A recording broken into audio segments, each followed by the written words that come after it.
Alright my friends, let me show you what it looks like when an Eldritch Knight Fighter wants someone dead, using designated punching bag, the Oathbreaker Knight. We're going to go ahead and start combat by hitting him with a booming blade, and we have begun combat. Notice that we've done no day-long buffing and have no effects from our allies. I am using an Oil of Accuracy just to for the demo here, because in actual play we would have effects like Bless and stuff that increased our chance to hit.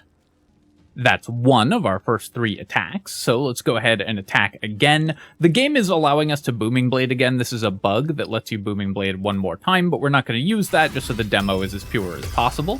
So we're going to go ahead and hit the the Oathbreaker Knight one more time, and then we'll hit him yet again.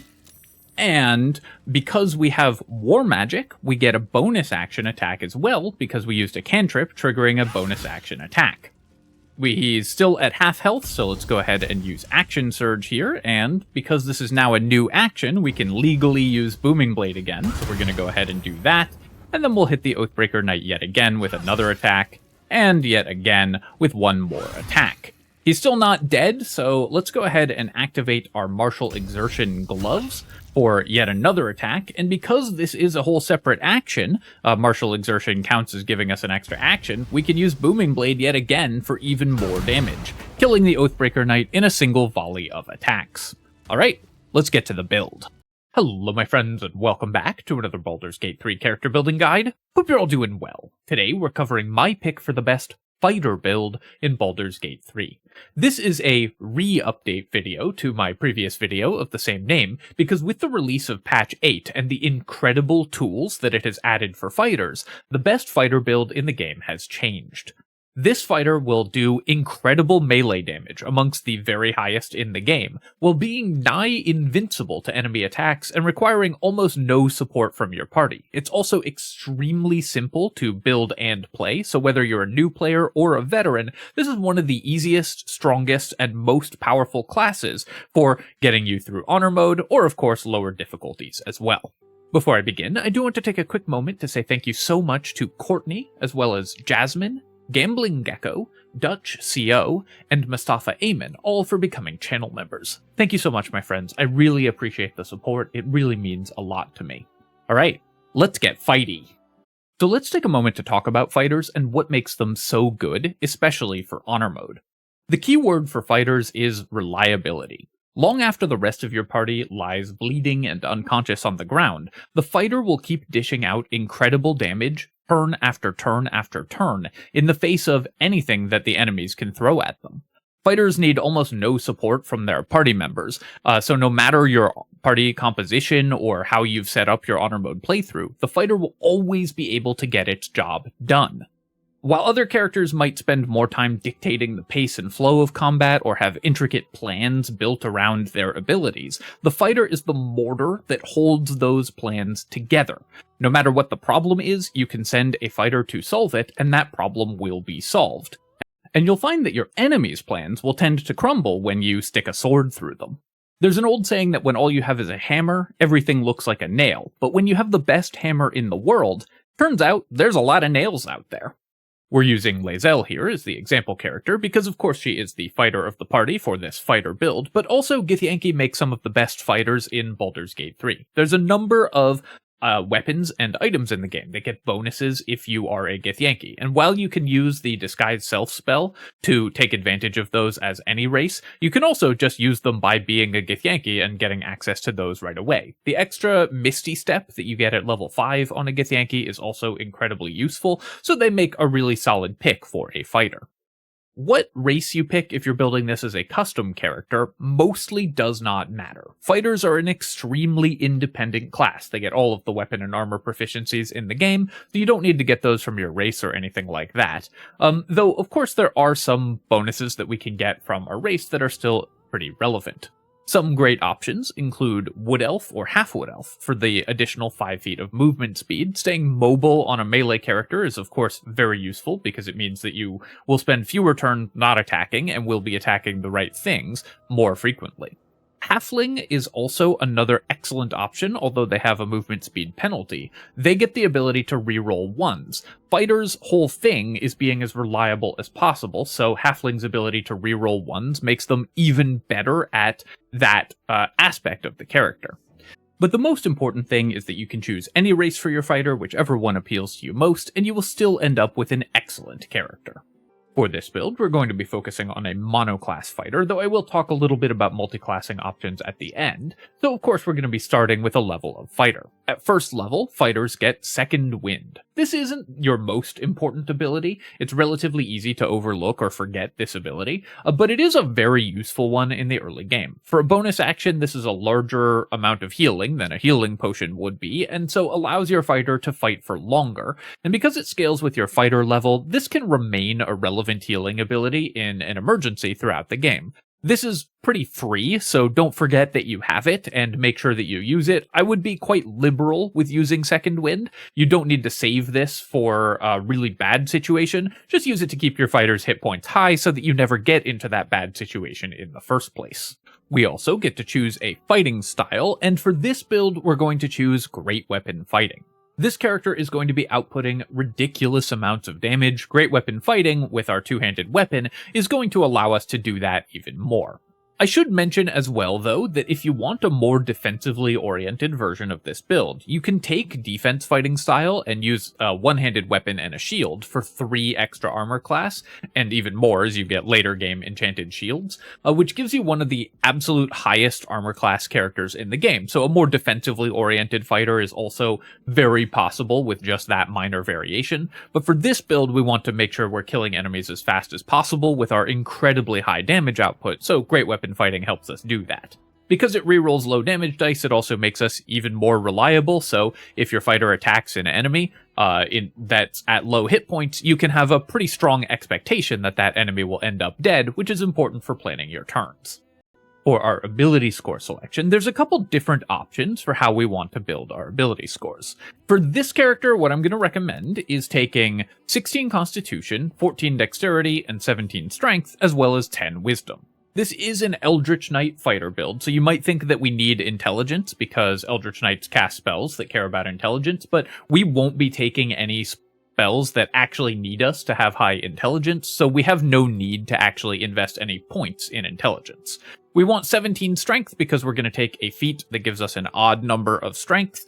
You can, if you really care about having extra wisdom for the early game, you can take 16 strength and 12 wisdom and then respec to have 17 strength later. That's a very minor optimization if you want to do that, but mostly it doesn't matter, so we can just start like this. Another potential variation is to take 16 dexterity and only 14 constitution. This gets you much better initiative, which this character of course can use, just like any other character, and we will be delaying the feat alert for a little bit.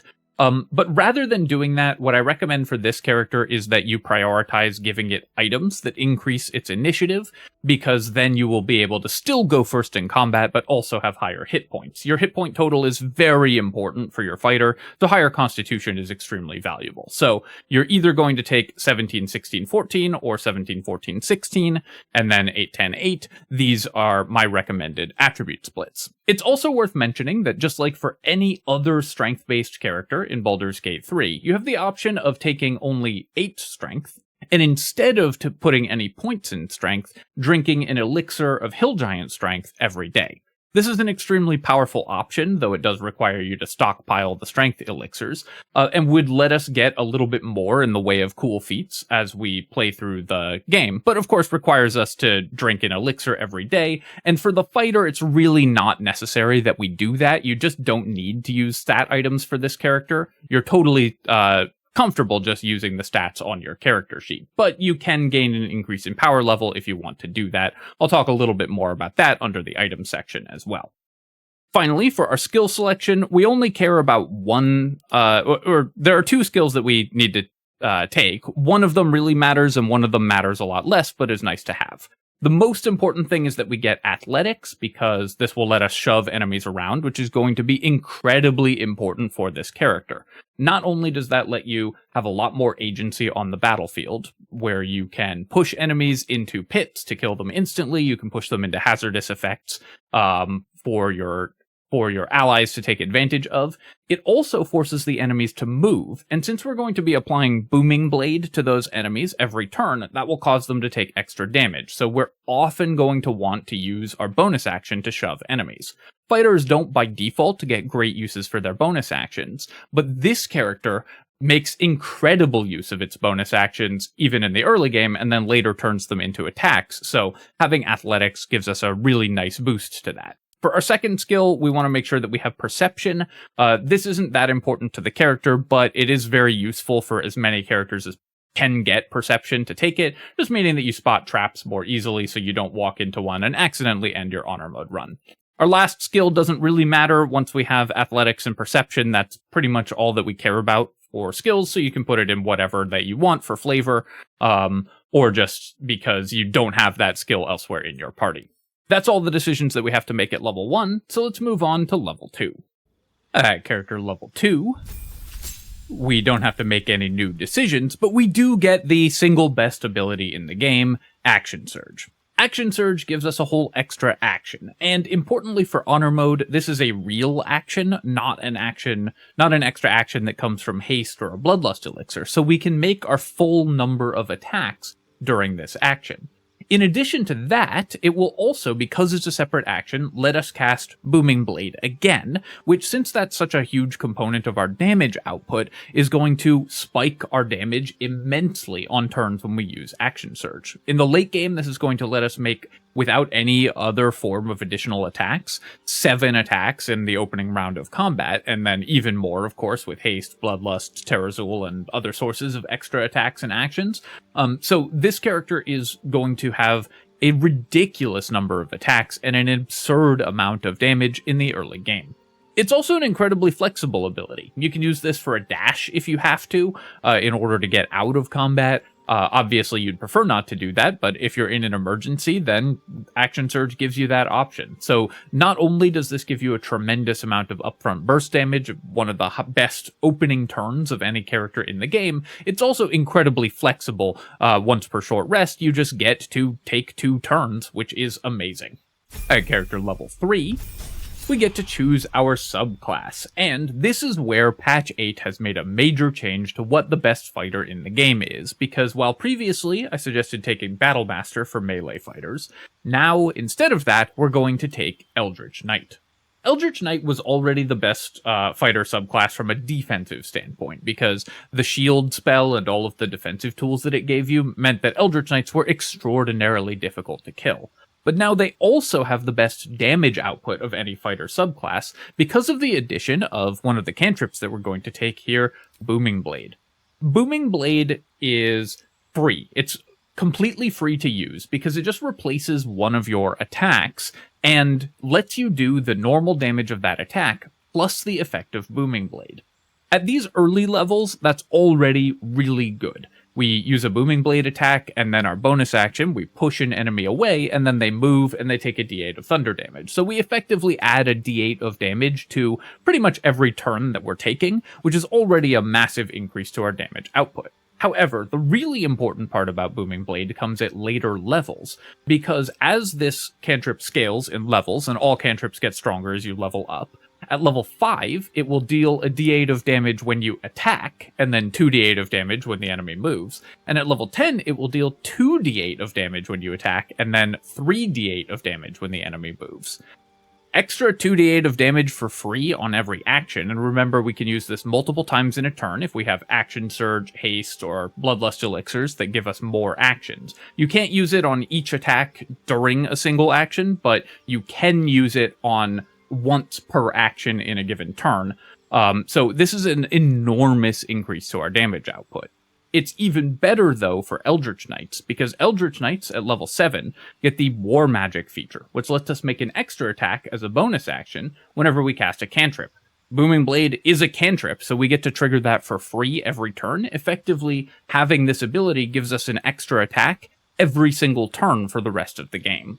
For our second cantrip, we're going to be taking Blade Ward. You don't want to cast this every turn, it's usually a bad use of your turn to do so, but if you're surrounded by enemies, which as a fighter you often are, you can often trade one of your actions for half of 5 or 6 enemies' actions, which ends up being a pretty good trade. It can also keep you alive if you just need to buy a turn for your allies to do something, so it can be pretty useful in an emergency, and because of War Magic, you can use this and make an attack in the same turn, because it can also trigger your war magic, although that's less of an important interaction than it used to be, now that Booming Blade is triggering war magic every turn for free. So Blade Ward just gives you a lot of extra tankiness for when you need it, and that's something that fighters are very happy to have access to. For our spell selection, we get to increase our defensive capabilities and utility even further. The default spells that you can take for Eldritch Knights are only Abjuration or Evocation spells, but with the expanded spell list, you can take any spell from the Sorcerer or Wizard spell list. So for the default spells here, we're going to take Shield. This gives us an amazing reaction. Fighters normally don't have great uses for their reactions, unless an enemy moves away from them and triggers an opportunity attack. Shield is going to take our already very, very high armor class and make us even harder to hit. So if an enemy is going to land a hit that we don't want to take, we can usually block it with Shield. That makes Eldritch Knights incredibly difficult to kill, almost impossible to kill through physical damage. Between having physical damage with Blade Ward and being able to block enemy attacks with Shield, we have lots and lots of tools to stop enemy fighters or archers from hurting us, so we will be able to deal with any kind of enemy that's making attacks against us very easily, and we'll be able to deal with wizards very easily just by killing them. For our second spell, we're going to take Magic Missile. This doesn't require us to have high intelligence because it never rolls an attack. The magic missiles never miss. So this just gives us a 100% reliable source of damage. There's a couple encounters where you might just need to deal 1 damage to something in order to trigger an effect or get rid of it. And so this is just an extremely useful tool to have. Every party should have access to Magic Missile. For our expanded spell list, another one of the great things about Eldritch Knights is that you get to take the ritual spells, Long Strider and Enhanced Leap, on your fighter, so you don't have to spend spells known or prepare these on your prepared spellcasters. Obviously, you can cast Long Strider with a camp caster, but it's very useful, and it just makes your party faster overall. Because these are ritual spells, you can cast them for free outside of combat, so your entire party just gets 10 feet of extra movement speed when you have a character that knows Long Strider, and the Eldritch Knight can do that for you. In addition to all of that, we also get our Eldritch Knight weapon bond, allowing us to choose a weapon and make it return to us when thrown and not be able to be removed from our hand against our will, which isn't that important for this character because we're not a thrown weapon character, but immunity to disarm is very valuable for a fighter. It's a very dangerous effect for a character that wants to attack with weapons, so this is yet another way in which we just ignore what enemies are doing and always get the job done. At character level 4, we get another spell, and we get to replace a spell, as well as getting access to our first feat. Now, the spell that we choose here is from the normal Eldritch Knight spell list, but there's a trick that we can do. When you replace an Eldritch Knight spell, regardless of what spell it is, so you can see we're replacing an Abjuration spell here, you get to choose from the expanded spell list. So if you are willing to respec at Withers, you can change one of these spells that we took beforehand, one of the 3 spells that we took beforehand, to one that you don't want at level 3, and then at level 4, replace that spell with a spell that you do want from the expanded spell list, so that you can get 1 more expanded spell.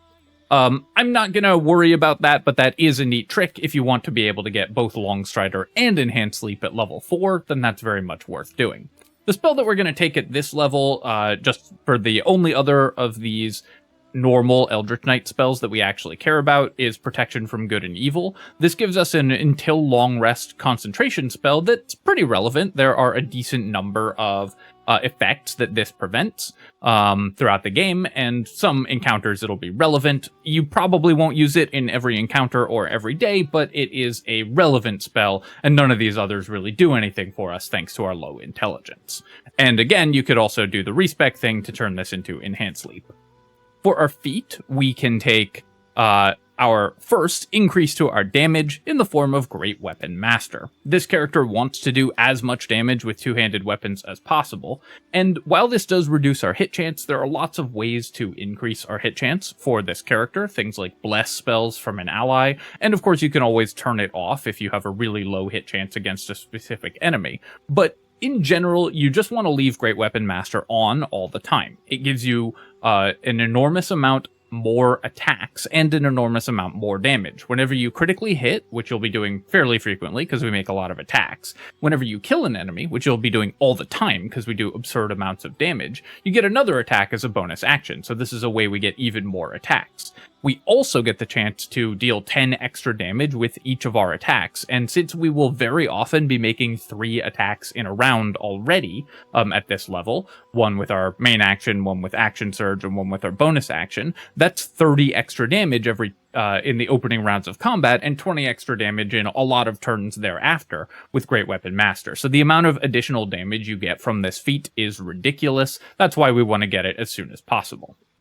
At character level 5, we get extra attack, which of course doubles our damage output and is one of the best possible features, a massive power spike for any melee character, or any character that's attacking with weapons. I don't have to spend too much time on why extra attack is good. Obviously, more attacks on a character that's just attacking is an amazing feature, but it's worth noting that fighters use this better than any other character, because Action Surge lets you get 2 attacks when you have extra attack, whereas extra actions from haste or bloodlust elixirs only give you 1 attack, even with extra attack on honor mode. So fighters can make 4 attacks in the opening round of combat with their action and then their action surge attacks, and then probably a 5th attack if you get a critical hit or kill an enemy, because we have Great Weapon Master. So in the opening round of combat, we're almost always making 5 attacks, and then usually 3 every turn thereafter, for way more attacks than most other characters are capable of, and for more damage than most other characters are capable of as well. Because we're level 5 now, our Booming Blade also upgrades, so every time we cast it, we deal a d8 of initial thunder damage, and enemies that move with it on them will take 2d8 of damage, so this is an incredible boost to our damage output passively as well. In addition to that, we get to replace a spell here, so we're going to go ahead and replace Protection from Evil and Good with Enhanced Leap. Enhanced Leap is another ritual spell, so it doesn't take a spell slot. You can cast it before combat, and it gives you a ridiculous amount of jump distance. Mobility, very important for this character, so Enhanced Leap just makes us even better at moving around the battlefield very, very easily. We could have had it last level with the respecking trick, but either way, our spell list is going to look like Long Strider, Magic Missile, Shield, and Enhanced Leap at level 5. At character level 6, we get to take another feat because we're a fighter. So once again, being a fighter pays off, and the feat that we're going to take is the reason that we took 17 strength at the start of the game, because we're going to take the athlete feat that gives us one bonus to either our strength or our dexterity, and also increases our jump distance by 50%. Combine that with our access to Enhanced Leap, and we can jump basically the maximum possible distance. The game caps jump distance at 100 feet, but we'll be able to just jump up to 100 feet very easily, letting us effectively teleport around the battlefield with a bonus action, more or less at will. So that gives this character an incredible amount of mobility. Of course, we're going to be increasing our strength to get it to an even number. You might be wondering, if you've watched my previous guides, why we're delaying the alert feat so much. This character doesn't need initiative as badly as other characters because we're so hard to kill. And also, I think these 2 feats, Great Weapon Master and Athlete, are so important to our playstyle that it's worth dedicating your early game initiative gear or a Vigilance Elixir to this character, and then we'll get Alert at level 8 to make sure that we continue to win initiative throughout the entire game. At character level 7, we get access to what's probably our most important feature, and the reason that this build is now the best fighter build, War Magic. War Magic lets us make an extra attack with a bonus action whenever we cast a cantrip. And what's a cantrip that we are casting every turn without spending any actions on it? Booming Blade. When you use Booming Blade with a weapon attack, it triggers War Magic, allowing you to make another attack with a bonus action. So now, every turn of combat, we have a minimum of 3 attacks, 2 with our main action, and then another with a bonus action. And in the opening round of combat, we get a minimum of 5 attacks if we want to use Action Surge. We can also increase this even further, of course, with Haste, with Bloodlust Elixirs, and so on, effects that give us even more attacks. So this character does an absurd amount of damage and makes a ridiculous number of attacks, all of which are getting, or many of which are getting boosted by the amount of extra damage that you get from Booming Blade. We also get access to level 2 spells now. Now, there aren't that many important evocation or abjuration spells at level 2 for this character. They all rely on hitting enemies with your spells, which you don't want to try to do because we have low intelligence, and it's a lot worse to hit enemies for a small amount of damage with Scorching Ray when you could instead obliterate them with a bunch of extremely powerful weapon attacks. But there's still a couple spells here that are worth picking up. We can grab Darkness. Darkness is an extremely useful spell, even if you don't have a way to see through it, because it can block enemy ranged attacks. So this is a great way to set up a base for your party against ranged enemies or force enemies to come to you. It's a no save blind, so enemies will have to move out of it or be blinded. There's a lot of ways to use darkness, even if you aren't a warlock or character that can see through darkness naturally. And then we'll just go ahead and grab protection from evil and good, because it's still good in the late game in some encounters. We can also replace one of our level 1 spells. Now, there aren't that many that we want to replace here, but and you can only replace with a first level spell, so we don't get access to second level spells, so we've got the perfect spell list at this level. At character level 8, we get another feat, and of course another pick from the expanded spell list, as well as the ability to replace our level 1 spell selection with level 2 spells, so we get a lot of different optionality here. For our feat, we're going to take Alert. Pretty much every honor mode character should have Alert. It gives you +5 to your initiative, prevents you from being surprised. While we've been able to get away with 14 dexterity plus any initiative gear that our party has found up to this point, we definitely want Alert for the end game, because going before the late game bosses is very, very important. So we're going to grab this at level 8. This is the latest that I would delay this feat, even on a character that cares a little less about initiative than most other characters. For our spell selection here, we're going to go ahead and grab Misty Step. While this isn't as important to this character as other characters, because we have Athlete and Enhanced Leap, so we can often just jump to any place where we would have Misty Stepped, this does still let us Misty Step through locations where we don't have a path to jump. Let's say there's a low roof, so we can't make a valid path to jump. You can still teleport. It gives you a lot of additional mobility. There aren't really that many other spells at this level that we actually care about. However, there is one that I'm going to recommend taking, so we're going to go ahead and once again replace Protection from Evil and Good, which we don't care that much about having, with Magic Weapon. Magic Weapon we can concentrate on all day, and this just gives us a pretty nice bonus to our damage output with our weapon. +1 to hit and damage is great. This character is not going to lose concentration on spells because we have 16 Constitution, we have Constitution save proficiency, and we won't be taking that much damage in general. So we can usually spend 1 level 2 spell slot on this to increase our damage output all day. One spell that you're going to see people recommend is Shadowblade, but because we can't upcast this as an Eldritch Knight, I don't recommend it. You're going to be better off just using actual weapons rather than summoning a Shadowblade, and then you can enhance those even further by casting Magic Weapon on them. At character level 9, there's no decisions that we have to make, but we get even more reliable with the addition of the Indomitable feature that's available to fighters at level 9. Whenever we fail a save, we get to roll again. Since this character is almost immune to physical damage with our high armor class, shield, really good hit points, and so on, the only thing we're worried about is getting mind controlled or stunned by enemy spellcasters. Indomitable makes it much harder for that to happen. We can combine that with a specific item in order to gain advantage on all those saves, and then any boosts to our saving throws that we can find throughout the game to make this character very, very difficult to hit with those effects as well. So Indomitable will end up saving your character in a lot of situations where otherwise you would die.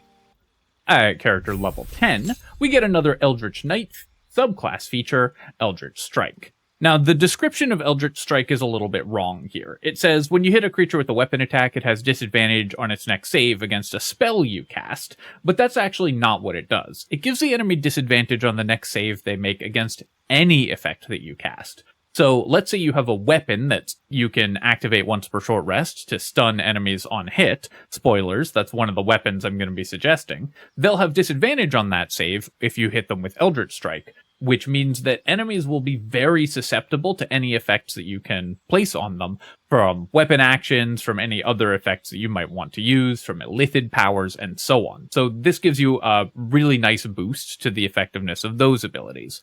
It also counts as a condition, and there's a lot of items in the game where something happens when you give an enemy a condition, so we can use this to trigger the effects of a lot of items. So it's a pretty relevant ability, even though we're not casting spells, because the description is kind of wrong.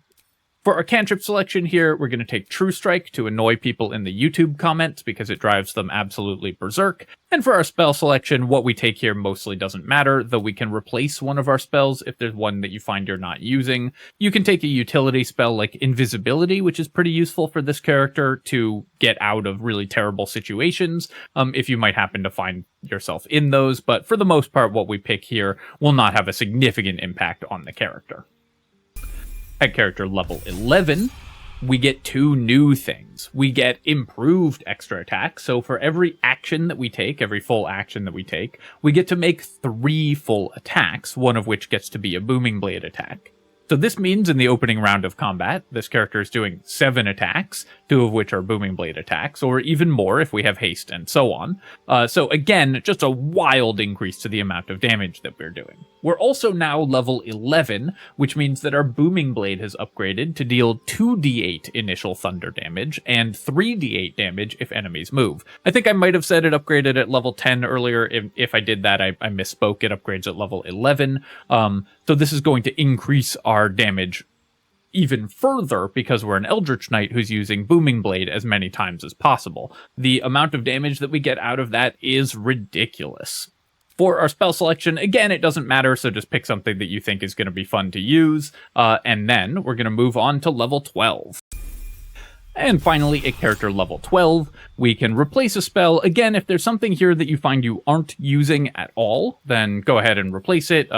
You can replace it with... There's a lot of reasonable utility spells. Cloud of Daggers is more guaranteed damage. We already have Magic Missile for that, but it's fine to pick something like that up. You can take Disguise Self if you want to use race-specific items. That's a very useful one as well. And another spell that you can have running all day. So there's a decent number of utility spells that are worth picking up. It'll depend exactly on what you have access to in your party. For the most part, we're not going to be using them in combat, though. Finally, for our feat, we're just going to be taking an ability score improvement to max out our strength.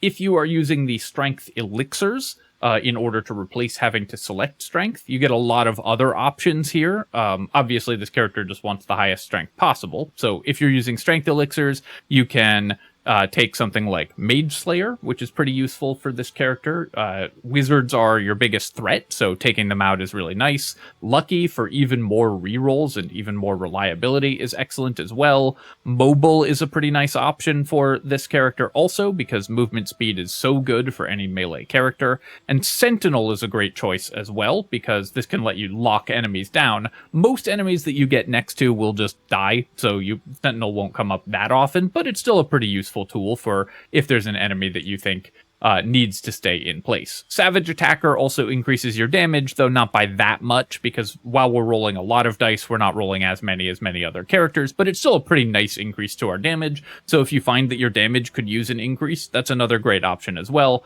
But if you aren't using elixirs, just increase your strength.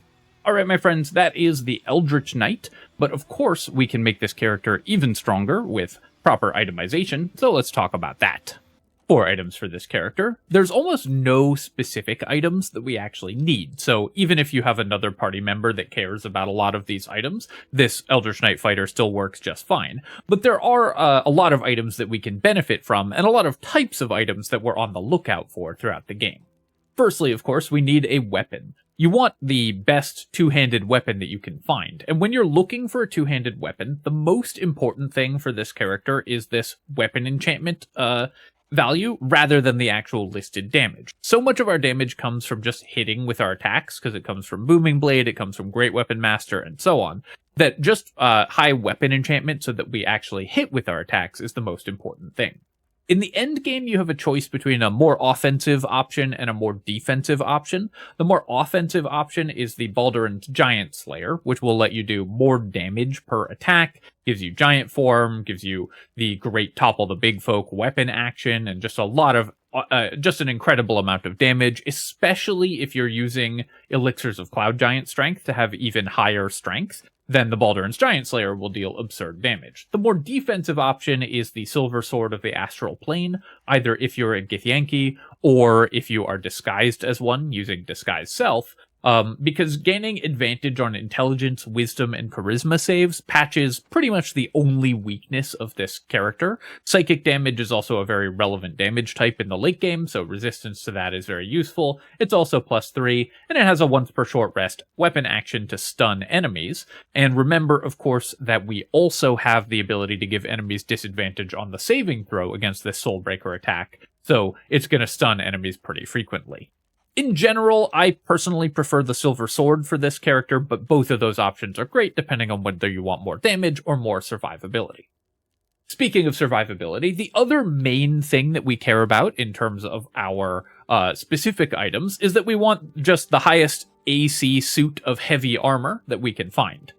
In the early game, this is going to be the Adamantine Splint Armor in Act 1, and then in the late game, it's going to be the Armor of Persistence, which decreases damage incredibly, gives us resistance and blade ward, so we have increases to our saving throws, which are really, really important, and take half damage from all physical damage. So in the late game, we're going to end up wearing the Armor of Persistence. This character could also wear the Helldusk armor, but that's better on a character that doesn't naturally get heavy armor proficiency, so just go with the Adamantine Splint. You can upgrade to something like the Reaper's Embrace or the Dwarven Splint Mail in the Act 2, and then in the end game you're going for the Armor of Persistence. For our other items, the only thing we care about is increasing our AC and saving throws, so we're on the lookout for items like the Ring of Protection and the Cloak of Protection that increase our armor class and saving throws, and we want to increase our damage as much as possible as well. One way to do that is with a set of gloves, like the Helldusk gloves, that gives us extra damage. But the way that I actually prefer for this character, if you want more damage from your glove slot, is with the Martial Exertion gloves. This lets you get an additional attack, and double your movement speed once per short rest at the cost of just taking some damage, which this character mostly doesn't care about. Another important thing is immunity to critical hits. This character is all about avoiding losing to unexpected circumstances, because you just want your fighter to be as reliable as possible. In the early game, you'll be wearing the Adamantine Splint, so you won't be able to be critically hit. In the late game, you can swap that when you have the Armor of Persistence and use the Helm of Baldur in order to give you critical hit immunity. This also gives you stun immunity, again removing one of the only ways that this character can stop doing what they're doing, which is very, very important, because again, being perfectly unstoppable is the whole point of playing a fighter. So we're going to end up with the Armor of Persistence and the Helm of Baldur and be incredibly tanky. The Strange Conduit ring is a really nice ring for us, increasing our damage output per attack. We're making a lot of weapon attacks, so this extra d4 of psychic damage is great, and we'll always be concentrating on a spell because we're going to have magic weapon running all day most of the time, just to increase our damage output even further. We also want initiative gear. Even with alert, this character only gets +7 initiative, which in the late game is not enough. So this character will usually want to use one piece of initiative gear. I recommend that you give them the Hellrider Longbow. Even though we aren't going to be shooting arrows with the Hellrider Longbow, the passive effect that gives us +3 initiative still applies, taking us to a much more respectable +10, which will be on par with most of my other builds. Another great option that this character gets is the Boots of Stormy Clamor and the Gloves of Belligerent Skies. This lets us apply reverberation to enemies that we hit, which this character is really, really good on. We inflict a condition with every attack, so the Boots of Stormy Clamor will, which is really good on this character, excuse me. So the Boots of Stormy Clamor will always apply it because we have Eldritch Strike. So every attack inflicts a condition, and then they're going to get reverberation in order to make them fall over. The Gloves of Belligerent Skies, we're doing a lot of thunder damage with this character because we have Booming Blade, so we're going to get even more damage output. So this character can be your reverberation character. I think there's other characters that are better at applying reverberation with these two items, but this is a great option for this character as well. Another solid option is something like the Disintegrating Nightwalkers. This stops you from slipping and falling on grease or ice. Again, one of the few ways that this character can have actual problems is if you walk on your own ice surfaces and fall over. The Disintegrating Nightwalkers prevents that, while also giving you an extra cast of Misty Step. And it's very important for this character, or it's very powerful for this character, not that important, but very powerful, to have extra sources of actions. So potions of speed for haste, or haste cast by a party member. Elixirs of bloodlust are really good as well, because each time you get an action, that's another cast of Booming Blade for even more damage. Of course, if you're the Cloud Giant Strength Elixir build, then you are going to be using those. Hill Giant elixirs until you get Cloud Giant elixirs, and then you'll be using 27 strength. So just to sum it all up, what this character is looking for is a really high hit chance, and then subsequently high weapon damage, two-handed weapon. A nice suit of heavy armor, the Adamantine Splint, followed by the Armor of Persistence, or the best in slot, and then any items that increase your damage per attack, or increase your defensive capabilities, either by giving you AC and saves, or by giving you important immunities, like with the Helm of Baldur. For multiclassing for this character, there's actually really few options that matter at all. In fact, for Eldritch Knight Fighter, by far the best way is just to build 12 levels of Eldritch Knight Fighter, but there's a couple one-level dips that can give you some pretty relevant bonuses. One level of Hexblade Warlock can get you Hexblade's Curse for even more damage, and a couple short rest spell slots to cast spells like Shield more frequently, as well as the ability to bind your weapon with the Hexblade weapon bind, so you can make this character based on charisma instead of based on strength.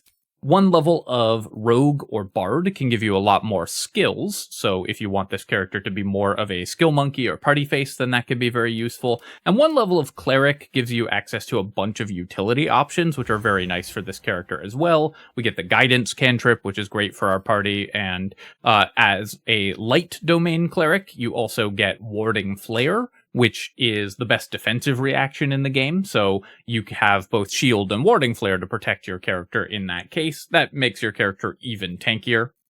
We also get the Bless spell to increase our chance to hit. So there's a couple multiclassing options for one-level dips, but honestly, by far the best way to build this character is just 12 levels of fighter, because every level just gives us something so incredibly powerful. There's just no reason to multiclass most of the time for an Eldritch Knight Fighter. Alright, my friends, I hope that you've enjoyed this look at the new best fighter in Baldur's Gate 3, and I hope it helps you out with your honor mode runs. This character is so powerful, so ridiculously reliable, and so difficult to kill, that I think it's just a phenomenal addition to any honor mode party. If you want a melee character, I would recommend this one as your first option, because it takes no effort, regardless of your level of play skill or experience with the game. You will be able to make this character shine in any party, no matter the composition. Just a great addition to your honor mode runs. As always, of course, if you have enjoyed the video, feel free to leave a comment and hit like, helps me out with the algorithm, so I really appreciate you taking the time to do that. And if you've really enjoyed the video, then of course you can support me further with the super thanks or join buttons below the video, and of course I very much appreciate everyone who does that. Thanks so much for watching, my friends. I'll catch you next time.